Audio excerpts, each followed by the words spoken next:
Shalom, Bapak, Ibu, dan Saudaraku yang terkasih di dalam Tuhan. Apa kabarnya? Bisa dilewati, amin. Hari ini kita sama-sama mau belajar firman Tuhan dengan tema Fakta Kebangkitan Yesus Kristus. Saudaraku, Yesus Kristus ini sangat berbeda dengan tokoh-tokoh agama yang ada. Mengapa demikian? Karena tokoh-tokoh agama yang ada, setelah mengalami kematian mereka tidak bangkit kembali. Tetapi Yesus Kristus setelah mengalami kematian, maka dia bangkit kembali. Dan setelah kebangkitannya, selama 40 hari sebelum terangkat ke surga, Yesus Kristus menampakkan diri berulang-ulang kepada murid-muridnya dan menunjukkan tanda atau bukti yang membuktikan bahwa dia hidup kembali dan untuk selamanya. Jadi kebangkitan yang dimaksud di sini adalah ketika seseorang hidup kembali mengenakan tubuh fisik, tubuh jasmani dengan kualitas yang baru, yang mulia, yang tidak dapat mati lagi alias hidup kekal. Jadi bukan seperti Lazarus yang dari Betania, yang dibangkitkan dari kuburnya, yang menjadi hidup kembali, tetapi kemudian akan menjadi tua dan mengalami kematian tubuh lagi. Juga tidak seperti yang kita dengar bahwa ada orang yang sudah mati sehari atau 2 hari, kemudian kembali hidup, dan akhirnya menjadi tua serta mati kembali. Kegagalan orang percaya dalam memahami kebangkitan membuat orang tersebut tidak bisa fokus dan berjuang untuk memperoleh kebangkitan tersebut. Tidak bisa berfokus dan berjuang untuk mendapatkan hidup kekal yang dijanjikan oleh Allah. Ketika seseorang memahami bahwa kebangkitan itu akan dialami oleh orang percaya dengan tubuh kemuliaan, dalam arti tubuh rohania, bukan tubuh jasmania, maka orang tersebut akan berpikir bahwa dunia yang akan datang, langit baru dan bumi yang baru yang Tuhan janjikan itu adalah dimensi alam roh. Maka orang tersebut tidak akan tertarik dan tidak akan berjuang sungguh-sungguh untuk mengarahkan hidupnya pada kebangkitan tubuh dan hidup kekal di langit baru dan bumi yang baru tersebut. Karena orang tersebut salah memahami. Mereka memahami bahwa kebangkitan itu adalah tubuh rohania, bukan tubuh jasmania, seperti yang firman Tuhan maksudkan, seperti yang Tuhan kehendaki. Karena itu, ketika pemahaman seseorang itu tidak tepat, maka orang itu tidak akan berjuang sungguh-sungguh, tidak tertarik untuk berjuang dan fokus mengarahkan hidupnya pada kebangkitan tubuh dan hidup kekal di langit baru dan bumi yang baru yang Tuhan janjikan. Mengapa bisa demikian? Karena bagi orang yang salah memahami fakta kebangkitan tersebut, adalah lebih enak hidup di dunia saat ini, lebih nyaman, lebih menarik hidup di dunia yang nyata ini, yang penuh dengan aktivitas fisik, penuh dengan berbagai macam hiburan yang menarik, penuh dengan berbagai macam makanan-makanan yang enak, serta banyak kesenangan-kesenangan yang menggoda hati. Maka orang-orang seperti ini tentu akan serupa dengan dunia, tentu akan menjadi sekualitas dengan orang dunia yang hidupnya hanya sibuk berjuang untuk mengumpulkan harta dan kekayaan, yang kemudian akan menikmati sepuas-puasnya selama hidupnya di dunia ini, sembari tetap ke gereja, sembari juga memberikan persembahan ke gereja, ikut dalam pelayanan, supaya nanti ketika mati akan dibangkitkan masuk ke surga yang berdimensi roh tersebut untuk memuji dan menyembah Tuhan selama-lamanya. Dan sebenarnya bagi mereka tentu membosankan hal demikian. Tetapi mereka tidak ada pilihan. Karena mereka salah memahami bahwa dunia yang akan datang itu adalah dunia dengan dimensi alam roh. Mau tidak mau mereka harus masuk ke sana daripada masuk ke neraka atau api yang kekal. Tentu mereka tidak mau. Karena itu mereka juga melakukan ritual-ritual keagamaan dengan pergi ke gereja, dengan membaca firman, memberikan persembahan atau ikut dalam pelayanan. Dan pada dasarnya mereka tidak pernah sungguh-sungguh, tidak pernah dengan sepenuh hati untuk melakukannya. Tidak pernah sungguh-sungguh berjuang untuk masuk menjadi anggota keluarga kerajaan Allah. Nah, saat ini kita mau belajar fakta seperti apa tubuh kebangkitan itu. Mari kita akan belajar mengetahui di Lukas 24 ayat 39, kemudian ayat 41 sampai 43.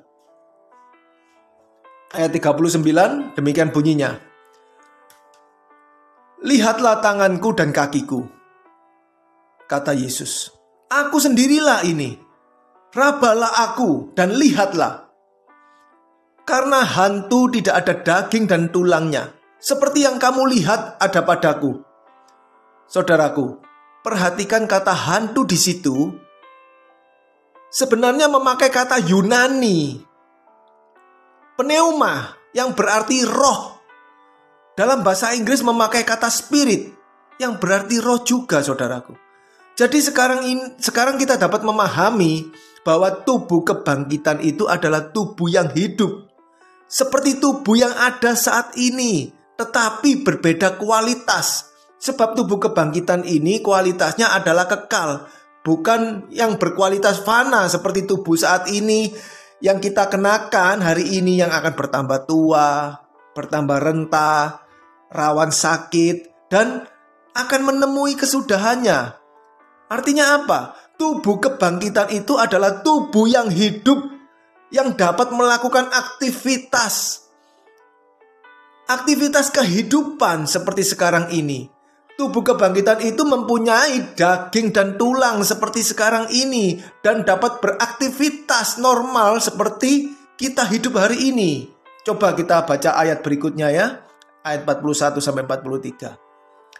Dan ketika mereka, murid-murid tersebut belum percaya karena girangnya dan masih heran, berkatalah Yesus kepada mereka, adakah padamu makanan di sini?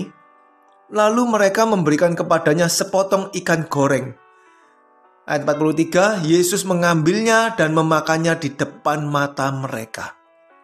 Jelas sekali bukan, saudaraku? Jadi kebangkitan tubuh itu adalah kehidupan kembali dengan tubuh jasmani yang dapat melakukan aktivitas fisik, bisa makan dan minum, serta melakukan berbagai aktivitas kehidupan kembali. Seperti Yesus yang setelah bangkit dapat melakukan perjalanan bersama dengan kedua orang muridnya ke Emmaus. Di kitab Yakobus kita akan mendapati petunjuk.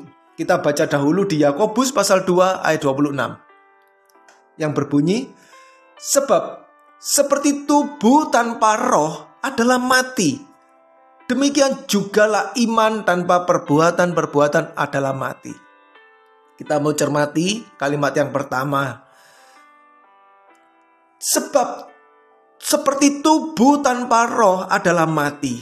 Jadi saudaraku, jika seseorang mengalami kematian, roh orang itu akan meninggalkan tubuhnya, maka dikatakan orang tersebut mati. Meskipun rohnya tidaklah ikut mati, tetapi tidak juga dikatakan hidup. Maka kebangkitan tubuh itu adalah roh yang memiliki tubuh yang baru, yaitu tubuh fisik yang berkualitas mulia. Kita yang percaya kepada Tuhan Yesus harus bersyukur karena ada pengharapan setelah kematian. Apa itu? Yaitu pengharapan akan kebangkitan tubuh. Mari kita membaca di 1 Korintus pasal 15 ayat yang ke-20. Demikian bunyinya. Tetapi yang benar ialah bahwa Kristus telah dibangkitkan dari antara orang mati sebagai yang sulung Artinya sebagai yang pertama dari orang-orang yang telah meninggal. Jadi Yesus Kristus telah dibangkitkan dari antara orang mati sebagai yang sulung dari orang-orang yang telah meninggal. Ini juga berarti bahwa ada orang-orang yang lain yang nantinya juga akan dibangkitkan menjadi saudara dan saudari Yesus. Yesus menjadi yang sulung dari banyak saudara, yaitu orang-orang yang menaruh percaya kepadanya dan berjuang mengikuti serta meneladani jejak hidupnya. Fakta kebangkitan Kristus yang berikutnya yang perlu kita ketahui adalah tentang siapa yang membangkitkan Yesus dari antara orang mati. Mari kita mencermati beberapa ayat firman Tuhan berikut ini. 1 Korintus pasal 6 ayat 14 yang berbunyi, Allah yang membangkitkan Tuhan akan membangkitkan kita juga oleh kuasanya. Ya, sekali lagi, Allah yang membangkitkan Tuhan akan membangkitkan kita juga oleh kuasanya. Kemudian kita juga membaca di Roma pasal 8 ayat 11 yang berbunyi, dan jika roh dia, R-nya huruf besar ya, dan jika roh dia yang telah membangkitkan Yesus dari antara orang mati diam di dalam kamu, maka ia yang telah membangkitkan Kristus Yesus dari antara orang mati akan menghidupkan juga tubuhmu yang fana itu oleh rohnya yang diam di dalam kamu. Sekarang menjadi jelas sekali bahwa yang membangkitkan Yesus Kristus dan yang juga akan membangkitkan kita nanti adalah Allah sendiri melalui kuasa rohnya yang diam di dalam setiap kita, yaitu Roh Kudus yang mendampingi, menyertai, dan berkarya di dalam hidup setiap kita yang percaya kepadanya. Ya, jadi yang membangkitkan kita ini adalah Allah sendiri, saudaraku. Allah sendiri yang membangkitkan melalui kuasa rohnya yang diam di dalam setiap kita. Siapa itu? Yaitu Roh Kudus atau Roh Allah yang mendampingi, menyertai, dan berkarya di dalam hidup setiap kita yang percaya dan taat kepadanya. Yang kemudian dikatakan di ayat selanjutnya, dikatakan apa? Bahwa kita adalah orang-orang yang berhutang. Berhutang untuk apa? Berhutang untuk hidup menurut pimpinan Roh Kudus atau Roh Allah, supaya kita pun mendapatkan kebangkitan tubuh dan kita memperoleh hidup kekal itu, yaitu jika selama kita hidup. Jika selama hidup kita ini kita mematikan perbuatan-perbuatan daging kita, supaya kita dapat mengambil bagian dalam kekudusannya dan kita dapat menjadi berkodrat ilahi, saudaraku. Hal inilah yang menjadi pengharapan setiap kita, yang membuat setiap kita mau untuk sungguh-sungguh berjuang untuk hidup dalam pimpinan Roh Kudus, supaya nyata kelak bahwa kita berkeadaan sebagai anak-anak Allah. Sebab firman Tuhan juga berkata, orang yang dipimpin oleh Roh Kudus atau Roh Allah, dia adalah anak-anak Allah. Karena itu kita harus sungguh-sungguh untuk berjuang untuk hidup dalam pimpinan Roh Kudus, supaya nyata kelak bahwa kita ini berkeadaan sebagai anak-anak Allah yang serupa dengan gambaran Kristus, yang akan menerima kebangkitan tubuh dan masuk di dalam kerajaan Allah, kemudian duduk di atas takhta Tuhan Yesus dan memerintah bersama Tuhan Yesus di kerajaannya yang kekal nanti. Amin ya, amin. Fakta kebangkitan Yesus Kristus lainnya yang dapat kita pahami adalah kebangkitan Yesus membuat dia menjadi Tuhan yang berkuasa atas kehidupan. Ya, setelah Yesus bangkit, maka Yesus ini menjadi Tuhan yang berkuasa atas kehidupan. Kita akan membaca dahulu ayatnya di Matius pasal 28 ayat yang ke-18. Matius 28 ayat 18 yang berbunyi, Yesus mendekati mereka dan berkata, "Kepadaku telah diberikan segala kuasa di sorga dan di bumi." Ya, saudaraku, jadi Yesus dibangkitkan oleh Allah untuk menerima kuasa dan pemerintahan baik di sorga maupun di bumi. Karena itu, Yesus juga menjanjikan kepada setiap kita yang mau berjuang seperti dirinya, yaitu taat kepada Bapa sampai akhir hidup setiap kita masing-masing, untuk menerima kuasa dan pemerintahan di langit yang baru dan bumi yang baru. Inilah yang menjadi penghiburan dan pengharapan bagi setiap kita yang mau berjuang untuk hidup seperti Yesus hidup. Kita membaca dahulu ayat berikutnya di Wahyu 3 ayat 21. Demikian bunyinya. Barang siapa menang, ia akan kududukan bersama-sama dengan aku di atas takhtaku, sebagaimana aku pun telah menang dan duduk bersama-sama dengan Bapakku di atas takhtanya.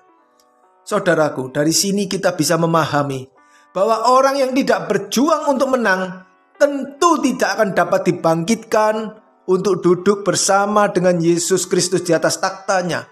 Sebab Yesus sendiri pun telah berjuang dalam hidupnya sebagai manusia dan dia sudah menang. Kemudian dia dibangkitkan untuk menerima hidup yang kekal dan kuasa serta pemerintahan yang diberikan oleh Bapa kepadanya. Maka setiap kita harus berjuang untuk menang dengan meneladani Yesus Kristus sebagai pokok keselamatan kita. Fakta lain yang perlu kita pahami adalah mengapa Yesus Kristus dibangkitkan oleh Allah. Ya, kita harus memahami bahwa ini bukan sandiwara. Yesus itu manusia seutuhnya. Tidak ada sandiwara, rekayasa oleh Allah Bapa kita.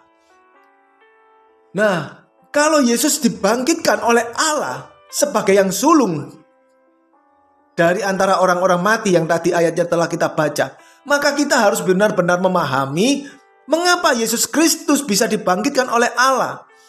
Ada dua hal yang perlu kita pahami saat ini. Yang pertama, Yesus Kristus dibangkitkan oleh Allah karena Yesus tidak berdosa, saudaraku. Ya, sekali lagi karena Yesus tidak berdosa. Yesus Kristus ini adalah manusia seutuhnya, sama seperti Adam. Makanya Yesus dikatakan sebagai Adam yang terakhir. Artinya apa? Yesus Kristus adalah manusia sama seperti kita, yang bisa berbuat apa saja. Artinya Yesus ini sebagai manusia biasa yang memiliki kehendak bebas. Dan Yesus bisa saja dalam hidupnya berbuat dosa. Tetapi Yesus memilih dengan kehendak bebasnya untuk tidak berbuat dosa, saudaraku. Oleh sebab itu dia dibangkitkan oleh Allah dan darahnya menjadi tebusan bagi dosa semua manusia, mulai dari dosa Adam sampai kepada dosa manusia yang terakhir nanti.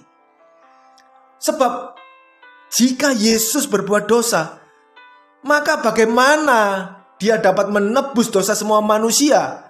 Sedangkan ketika dia berdosa, maka dia harus menebus dosanya sendiri.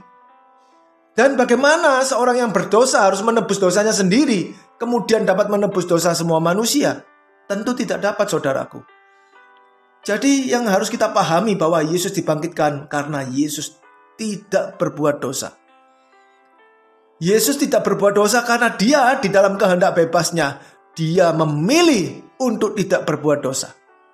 Itu yang harus kita pahami. Karena itu kita bisa meneladani bahwa kita pun akan dibangkitkan jika kita tidak berbuat dosa. Dosa kita sudah diampuni, tetapi kodrat dosa itu masih melekat pada kita, diri kita. Itu adalah bagian kita. Inilah yang harus kita perjuangkan. Bagaimana kita menanggalkan kodrat dosa kita untuk berganti menjadi dengan kodrat ilahi. Bagaimana kita yang hidup dengan manusia lama kita yang cenderung berbuat dosa, kita harus menanggalkan untuk mengenakan manusia baru, yaitu manusia Allah, yang standarnya adalah Yesus Kristus. Nah, inilah yang harus kita perjuangkan, saudaraku. Supaya seperti Yesus yang berjuang dan dia telah menang, maka kita pun harus berjuang meneladani Yesus supaya kita pun bisa menang dan kita dibangkitkan. Yang berikutnya yang harus kita pahami adalah Yesus dibangkitkan karena kesalehannya atau ketaatannya kepada Bapa. Mari kita membaca firman Tuhan berikut ini di Ibrani pasal 5 ayat 7 sampai 9. Ibrani pasal 5 ayat 7 sampai 9. Ayat yang ketujuh berbunyi, dalam hidupnya sebagai manusia, ya, dalam hidup Yesus sebagai manusia, Ia telah mempersembahkan doa dan permohonan dengan ratap tangis dan keluhan kepada Dia, kepada Bapa yang sanggup menyelamatkannya dari maut. Artinya yang sanggup membangkitkannya dari maut. Dan karena kesalehannya, Ia telah didengarkan. Jadi jelas sekali saudaraku, bahwa Yesus ketika hidup di dunia ini adalah sebagai manusia sama seperti setiap kita. Yang karenanya Yesus pun bisa merasakan beratnya perjuangan untuk menjadi taat kepada kehendak Bapa. Dan Dia berjuang dengan mempersembahkan doa dan permohonan dengan ratap tangis dan keluhan kepada Bapa yang sanggup menyelamatkannya dari maut, yang berarti sanggup membangkitkannya dari kematian. Kemudian dikatakan karena kesalehannya, karena ketaatannya pada Bapa, maka doanya telah didengarkan dan Yesus dibangkitkan dari antara orang mati.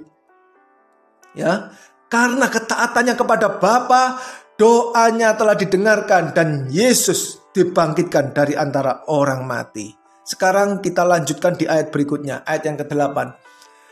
Dan sekalipun Ia adalah anak, Ia telah belajar menjadi taat dari apa yang telah dideritanya. 9. Dan sesudah Yesus mencapai kesempurnaannya, Ia menjadi pokok keselamatan yang abadi bagi semua orang yang taat kepadanya.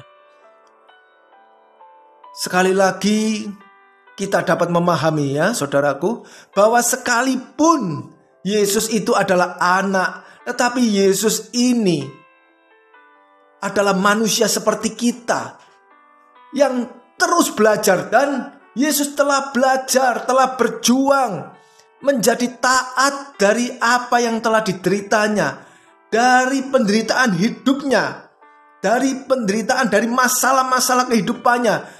Dia telah berjuang menjadi taat, dan pada akhirnya sesudah Yesus berjuang dan mencapai kesempurnaannya, barulah Yesus menjadi pokok keselamatan yang abadi, menjadi teladan yang abadi bagi semua orang yang mau taat kepada Yesus Kristus.